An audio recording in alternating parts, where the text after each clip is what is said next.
I'm Steve Linder. I manage the underground storage tank program for EPA Region 9. I hope I don't want to stand in front of the slide. When we learned about the recent release at Red Hill back in January, we started looking into it and really learned a lot about the facility. We'd heard about it for years, but our senior manager in our office in San Francisco said we should look into this more. And what we learned is this is a very unique engineering challenge, Red Hill. There's nothing else like it that we know about in the world. We've talked to all of the other EPA regions and the DoD fuels people, and this really is a one-of-a-kind facility. Next slide, please. Most large fuel tanks are above ground. So they're managed very differently than the Red Hill facility. The construction approach used at Red Hill is unique. There's nothing else that has been built that we're aware of in the same manner as Red Hill. And the geologic setting, the ground around Red Hill, is particularly complex. It's basically tanks mined into solid rock. So with solid rock, flow through that rock is very different than you see in a nice sandy setting where you can predict where things go. Things are much less predictable in terms of movement of contamination in the setting around Red Hill. Next slide. So this is just kind of a general schematic showing kind of things like the lava dikes and types of flow to expect in this situation. So there's a lot of uncertainty in terms of how things move around. Next slide, please. So as mentioned, currently state and federal regulations do not basically govern the operation of field constructed tanks. They're not treated like your corner gas station. Federal and state rules, we have extensive federal and state rules that apply to corner gas stations. We do extensive investigations and inspections of those. In Red Hill, it's a different scenario. The current rules do not govern those. However, the Navy does have many procedures in place related to prevention of releases from the Red Hill facility, such as automatic leak detection systems, tank tightness testing, vapor monitoring, and numerous tank maintenance procedures. Next slide, please. And this is just a picture of their automatic system. So they have a very modern system to monitor fuel levels within the tanks continuously to assure there are no releases. So tanks like this are typically handled through industry standards. The most important one for these facilities is the American Petroleum Institute standards. They are a organization. They're based out of Washington, D.C. They have tremendous standards for operation of fuel-related facilities, and they're not just used throughout the United States, but used globally. So the Navy follows all of these industry standards that the typical petroleum industry would follow for management of large fuel tanks. However, cleanups, when a release does occur from a field-constructed underground tank like the Red Hill tanks, federal and state laws do apply to the cleanup. So next slide, please. So why do tanks leak? Well, I'm going to go to the bottom first of all. So in Hawaii alone, there have been over 2,000 leaks from underground storage tanks. Nationally, there have been over 500,000 leaks. So we are very familiar with leaks. I wouldn't have a job if these tanks didn't leak. And we have numerous ones. But the Red Hill facility is, again, very unique. Most tanks do not look, nothing looks like the Red Hill facility that we've seen. The corner gas station tanks, they leak because of things like corrosion. As Gary mentioned, historically, single-wall steel tanks were put in the ground. Nobody paid any attention to them until the fuel started leaking out of them, and then they realized they needed to replace them. Components crack, joints fail, components fail, and then also people make errors. So a lot of experience with seeing a lot of leaks from tanks. Next slide. So corrosion, everybody knows what corrosion is. It's rust. If you've got the right environment, steel it doesn't last forever. It rusts, holes are developed, and things leak. And the Navy has an extensive program looking at the metal for the tanks to do repairs, and that's kind of what happened in this particular situation. Tank 5 leaked after some repairs were implemented, and some of those repairs we're starting to learn may not have been done correctly. Next slide, please. So what happens when a tank leaks? Well, the biggest problem we see is degradation of water quality around the tanks. Other types of problems can occur, things like vapor intrusion. That's usually with gasoline. We're not talking about gasoline in this situation at Red Hill. It's jet fuel, and the other tanks store marine diesel. They don't have the same type of vapor problems that gasoline has. Oh, sorry. And then also any kind of direct contact exposure, but it's unlikely in the Red Hill case because, again, these tanks are well underground. Next slide, please. So there's been a lot of improvements to tank technology over the years. Storage tank materials have changed dramatically. Corrosion protection has changed dramatically. Secondary containment is required now in all new tank systems throughout most of the country. Continuous leak detection. Nowadays, most underground storage tanks, even the corner gas stations, have essentially computer systems constantly monitoring fuel levels. And if there is a problem with fuel levels dropping and it's not being sold or dispensed, alarms go off and the operators have the ability to respond immediately to those types of problems.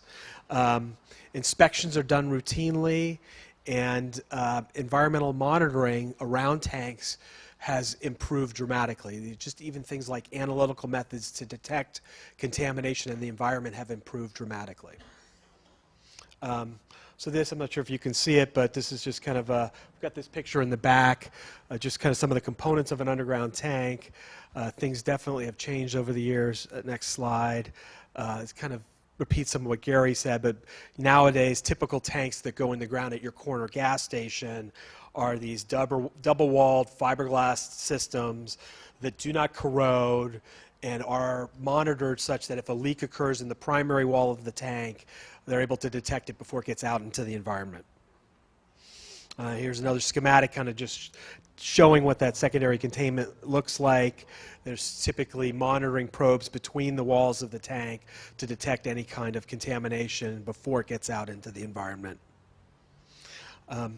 So what can be done to minimize the threat posed by Red Hill? Looking at opportunities to minimize any kind of corrosion, improving repair procedures, improving leak detection methods, and the possible installation of secondary containment. But again, secondary containment of something like Red Hill has never been done before, and we are currently working with the Navy to evaluate the available technologies that could improve the Red Hill facility. So as Gary mentioned, we're working with the Navy. We in the state of Hawaii are working with the Navy to come up with a plan to improve Red Hill. We are looking at things such as fuel isolation, so if there's any kind of leaks within the system, it can be isolated and it doesn't flow out into larger areas or affect the Red Hill shaft. We're looking at things like evaluation and controlling any kind of corrosion and metal problems, looking at opportunities to improve leak detection, evaluating secondary containment, and working on looking at opportunities for revised response plans. Next slide. So this just kind of gives you this is a picture from inside. This is actually the Red Hill shaft, the water supply, and it's inside the whole tunnel structure, and looking at opportunities to seal things like doors and hatches to prevent any kind of fuel movement through the facility. Next slide. So in conclusion, DOH and EPA are currently working with the Navy to identify these opportunities to improve the facility, to prevent the types of problems we saw in January, and to prevent any kind of larger future problem from occurring. But at our last Water Commission meeting in open session, we were told, and it was on a PowerPoint that we were presented, that the estimate was about 1.2 million gallons of fuel, different kinds of fuel that had leaked from the tanks over the years, and probably in the order of an additional 5 million gallons that had been put down the cleaning pit. Is that possible that it could have been that order of magnitude? I think that we have to go back to the groundwater sampling. That's factual based. We understand, we measure, our technology is improving. I think if we had millions of gallons that had leaked, we would see that in our drinking water source. We would see that in our groundwater monitoring. And relative to the 1.2 million, I don't know where that came from. Gary, you want to comment or? Sorry. Sure. There have been various estimates about what may have spilled in the past based on various reports. And as we go back and look, as has been mentioned, there was no reporting requirement. A lot of this stuff is anecdotal. Some of it is from interviews with people who used to work in the facility in the 40s and 50s. So we can't put a lot of factual credence into any of these reports. There was an anecdotal mention of $1.2 million, million gallons. That showed up in one of our slideshows that we did before the legislature early. I've taken that out because I can't verify the number. The numbers that we have back on that chart with the red, orange, and yellow tanks are something that our team from the Solid and Hazardous Waste branch has put together from 1943 to 83. That's what's been reported, but we can't even verify that. But I think what Mr. Starr is talking about, if you haven't followed this, historically these tanks used to be cleaned out. All the sludge from the bottom of them was basically just piped out of the bottom into this pit across from where the prison is at one of the exits of the tank of the whole tunnel system. It was done back in the good old days when there were no environmental regulations. And we have evidence that some of that stuff was just thrown in the pit and lit on fire. And that was the best technology of the day to deal with it, something that obviously couldn't be done today. That site has been remediated. It's been cleaned up under the Superfund program. It's been monitored, and it's been given the bill of good health from my emergency response and cleanup office. But that's just another indication that there are a number of historical spills or releases or purposeful deposits that could have contributed to groundwater contamination over the years. I have one more question here, and this is a good one. Were all the tanks built in the same year, and what is the probability that they too may leak in future years? And maybe this is an opportunity to share with us the schedule that you folks have been doing in extending the service life, because you don't fix them all up at the same time. Let me just follow up to make sure I'm clear on that, because let's start with the 20 tanks. 2 of them are out of service permanently, right?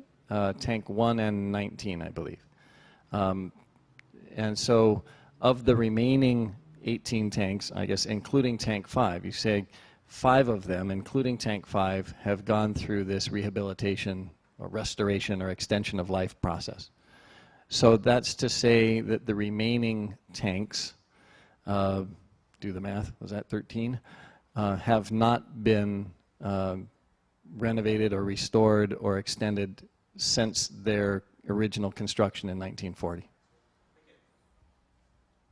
That's a great question, and I think it's safe to say that all the tanks have been taken out of service, cleaned, and repaired multiple times throughout the life cycle of the facility. I believe it's 2000. In the mid-2000s, we elected to say, you know what, let's take this to the next level. Let's apply a known American Petroleum Institute standard to these tanks so that every time that we take another tank out of service, we're going to apply it to a higher standard. So essentially, we're going to treat these tanks like any other tank, get them inspected up into the American Petroleum Institute standard, and then ensure that any upgrades that are associated with these tanks will truly, based on industry standards, extended service life. Okay. So I think that answer, if I understand it, is 5 tanks, including Tank 5, have been upgraded to this API modified standard, and 2 are out of service. Captain? And so I guess finally tag it on to that is that if I understand correctly, and kick me if I'm not moving in the right direction, but the plan is that all the tanks go through this cycle in over a 20-year period. Is that correct? Why were the 2 tanks taken out of service? And also looking at the inspection reports of the tanks, when some of them have been taken offline, they've shown hundreds of pukas and defects. And how do you reconcile saying that they're in really good shape with the defects that you're finding? So I'll take the first part of that, and Scott, if you want to help me with the second part. Okay. So the 2 tanks that are currently permanently out of service, we maintain levels of fuel at Red Hill based on the U.S. Pacific Command O-plans, or war plans. And the current war plans prescribe a level that does not require those 2 tanks. So if we need additional capacity at some point in the future based on those plans, then we would inspect and renovate those 2 tanks and put them back into service. Okay, so the second part, thanks, Scott. And thank you, ma'am. And you're right. That's what we're doing when we open these tanks, is looking for the pukas. Trying to find what those defects are. Most of the defects that we're finding are gouges. They might be. Most is wall thickness of the metal. It's not streaming oil. Oil is not going out of it.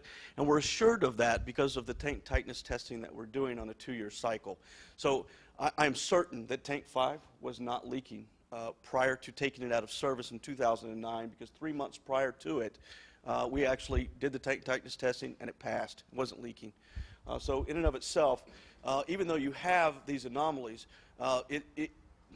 you're going to have that normal reaction to steel as it ages. So that in and of itself, when we find these areas for upgrades, we're usually just increasing the wall thickness of the tank. Okay. So in the original construction of the tanks back in the 40s, why did they not use stainless steel instead of regular steel? I don't know. But I mean, it begs a good point. These tanks are how thick is the steel? Quarter-inch steel. So quarter-inch steel from the onset. There is between 2 and 4 feet of concrete around that encases these tanks, and so there's.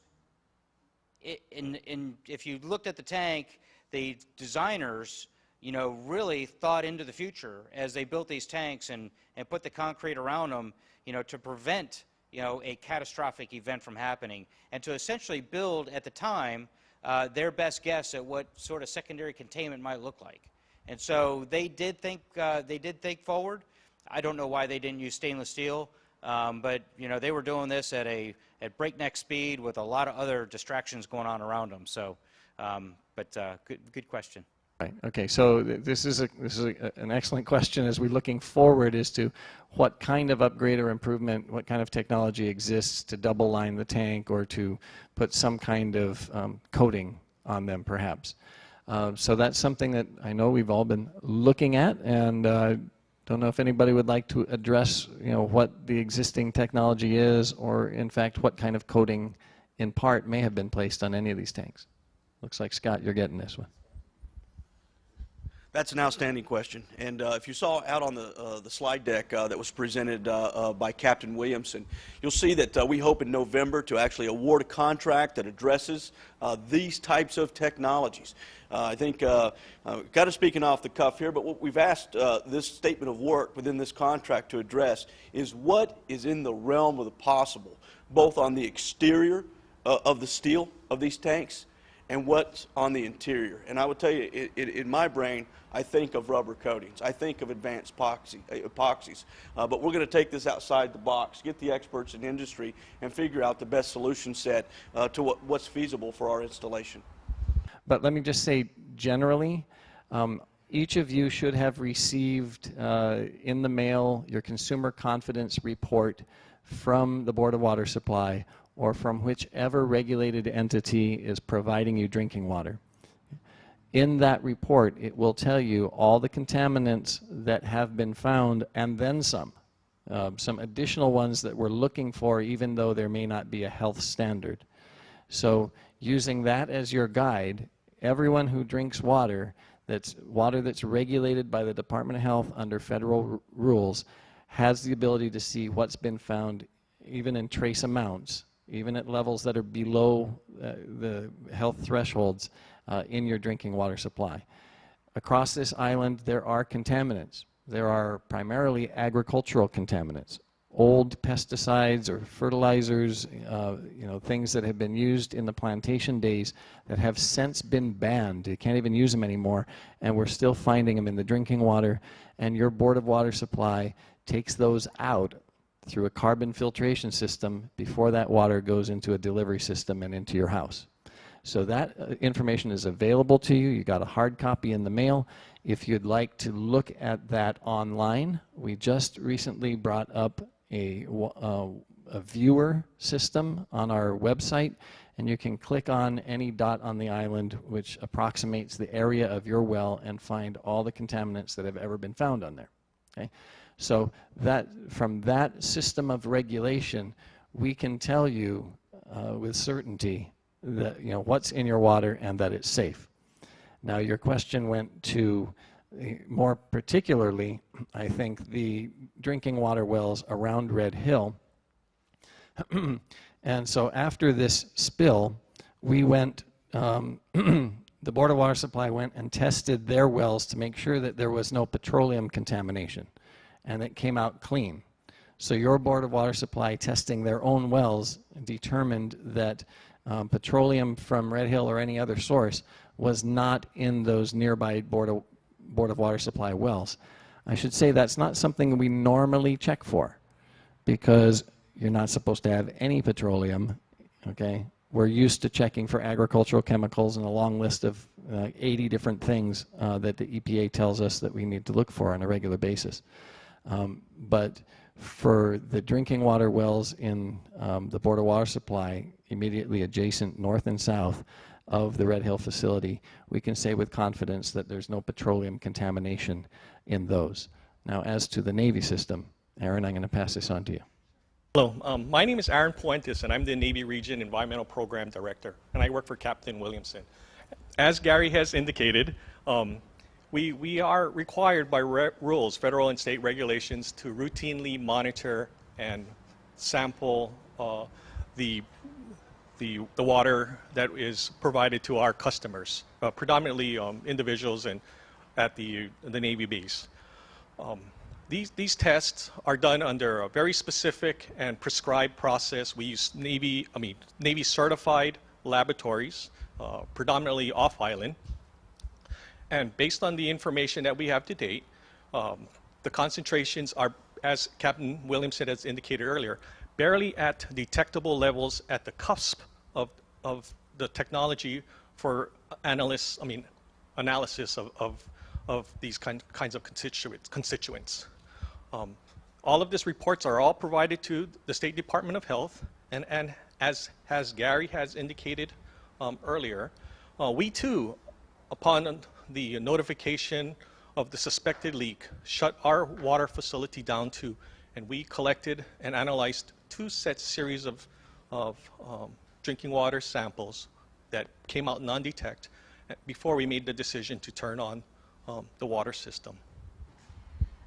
You just mentioned that testing for fuel isn't something you guys normally do. So now that this has become kind of an ongoing issue, are you going to start regularly testing for that? Or is it just kind of like a every once in a while type thing?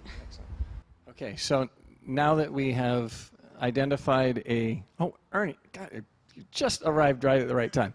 Now that we've identified that there is a threat of petroleum contamination in this area, how often will the drinking water be tested? And right on cue, this is Ernie, who runs your Board of Water Supply. Ernie, introduce yourself. Gary just did. Ernie Lau, Manager and Chief Engineer of the Honolulu Board of Water Supply. Good evening, everybody. We are testing ever since we learned about the leak back in January. Started testing on a weekly basis and then moved to monthly, and now we're in the quarterly basis. And we'll be testing 5 wells that are closest to the Red Hill fuel storage facility on an ongoing basis quarterly for as long as we have that issue with the threat to the groundwater. So, and that report of the results will be reported in our the Consumer Confidence Report for the Board of Water Supply is called our Water Quality Report. It's also on our website at boardofwatersupply.com. You can see all the reports for the whole island on our website. Again, on behalf of the Department of Health and the Navy and the EPA, I really appreciate your concern. The fact that you're here is a good testimony to your concern and your care for the drinking water resource that we all love and seek to protect here in Hawaii. Thank you all very much for coming out. It's important that we all understand the facts. We all understand and we address your concerns. This is a critical asset to the Navy and our nation. We want to let you all know that we take this very seriously. I've used the term that we drink the water too.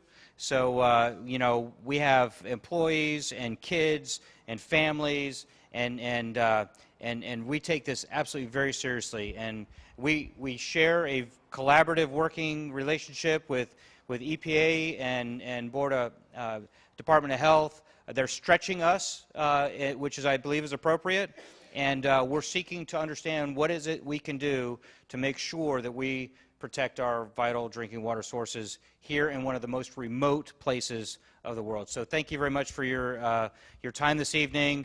Please, if you have any questions, we're here as well, and have a great evening. Thank you very much.